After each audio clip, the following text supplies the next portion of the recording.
diena. Sveiki. Ko labiau ne? Tatjana. Tatjana. Valera. Valera. Aš jau mieste, Valera.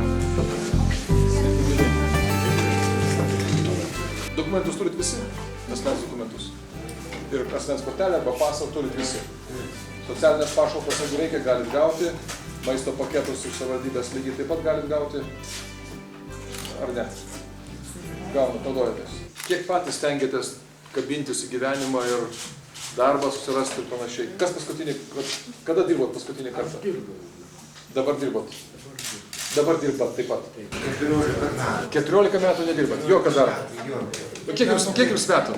Man dabar 40 metų. Tai jaunas žmogus esate, jaunesnis už mane net. Validumą gaunu antrą grupę. Seniau telefonus taisydavau, sakykime, ten jau laisvų laikų.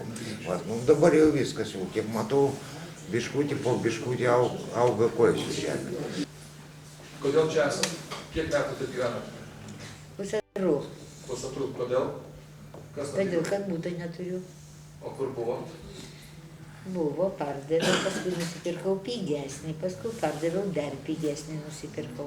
Paskui visą iš Vilniaus išvažiavau, dabar atvažiavau atgal. O kodėl taip darėt? Todėl, kad gyventi iš kažko tai reikėjo. O pinigų nebuvo ir darbo nebuvo. O ką dirbot anksčiau? Aš buhalterė. Buvusi. Bet tai vis tiek ta profesija. Taip. Kodėl jūs gatvėje? Na, jeigu pasiklauso, taip gyvenimas, skyrybos, teismo sprendimų mane iškrausti ir viskas. Kiek metų jūs taip? Nu, tai tiek. 3 metai. 3 metai. O profesija kokia, ką dirbot anksčiau, ką darėt? Nu, fotografas. Fotografas? Taip. Profesionalus? Tai tik mums reiktų gal trečdalio etato. Tai priimti. Ir moka fotografuot. Su skaitmeninė technika šiais laikais. Manau, kad ne problema. Ir filmuoti irgi, aš manau. Ir filmuot moka. Tai bet kuriuo atveju jūs man ir taip padėtumėte, jeigu pakviestumėte, tai vis tiek neturit ką veikti. Žinoma. Rekomendaciją aš jau Viršuliškį stačiau, Šeškinį stačiau, Lazdynus Kauno valdybos ir Mandalytės pats buvo matęs pakrasė. Tai jeigu turėtumėt minimalų stogą virš galvos, jūs gyventumėt normaliai? Taip, be abejo, bet čia nėra kalbos. O dabar kur reikia? Kryžių buvo atleidęs iš darbo, po to buvo insultas, pagydė mane. Po to atsirado vėžys, antros stadijos, vėl pagydė, kol kas gyvas. Norėčiau dar dirbti. Kiek jums metų? 60 pavasarį. Vis. 60. Na, bet dar dabar neblogai. O mašinai, tu suprantu, važinėjau, niekada nevažiu neturiu. Artimieji šeima? Mergaitės viena graikė, kita Lenkijai, vaikas kalėjime.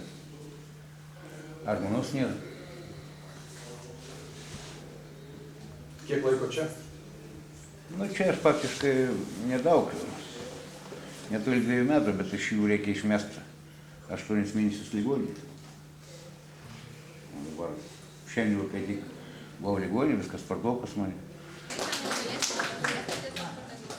Kabintis į gyvenimą, duoti tą vadinamą galimybę, nestandartiškai, nebiurokratiškai, o tikrai paprastai žmogiškai, kad jisai galėtų bandyti tikinti, kad jis gali ir nori ir kad kabintųsi į gyvenimą. Tai šiuo atveju, nes aišku, dalis žmonių matyti yra sudėtingesnių, bet kuriuo atveju nors dalį padėjus, tai yra verta dėl to stengtis. Ir tam, kad galėtume efektyviau padėti tą tokią aplinką, kuriančią vartotoją, turėtume keisti link įgalinančios aplinkos. Tai yra, kad šalia gaunamos paslaugos būtų ir įsipareigojimas. Kiek tarp tų žmonių, kurie galios galima atkurti tą žmogišką rūmą, kad jis atsistotų ant kojų? Manau, labai didelę dalį galima. Didelę dalį? Didelę dalį. Tačiau tai nelengva ir reikia labai daug darbo. Jis jau gali eiti laikraščius platinti ir turiu aktyvinančių priemonių, kurios neleidžia jiem užsibūti ir jau įsuka į tam tikrą darbinę veiklą, kurie jie save kažkaip išlaiko. Mums yra svarbu, kad tos priemonės būtų aktyvinančios. Jie gali paskambinti iš mūsų darbdaviams, tai kad kartais net nebaigia pokalbio, kai sužino, kad yra iš nakvynės namų žmogus. Šiandien svarbu, kad mes bandytume tą dalį žmonių, kurie nori kabintis į gyvenimą, kaip aš sakau, ištiesti ranką. Ir aišku, čia tą gali daryti savivaldybė, kas privalu ir pagal, sakykime, kompetenciją. Be abejo, didžiąją dalį daug darbo daro nevyriausybinės organizacijos, bet lygiai taip pat ir visuomenė. Galėtų padėti, o ne atvirkščiai gal kartais, sakykime, tą žmogų ir palikti ten, kuris yra, sakykime. Ir aišku, turime šios žmonės ir jie žmonės yra. Ir manau, kad vienokie ir kitokie netradiciniai būdai gali sukurti tas sėkmingas istorijas, kurios būtų pavyzdys kitiems. Bet vėlgi pabrėšiu čia, neužtenka tik savivaldybės arba nevyriausybinės organizacijų darbo. Mums reikia daug kalbėti ir apie visuomenės tam tikrą palankumą arba pakantumą, nes kartais žmonės būna per griežti, arba per kategoriški, arba netgi per žiaurų, sakyčiau taip. Ir manau, kad tas kartais žiaurumas visuomenės to žmonės laiko ten, kur, sakykime, iš jų negali išeiti. O bet kuriuo atveju tai problemos nesprendžia.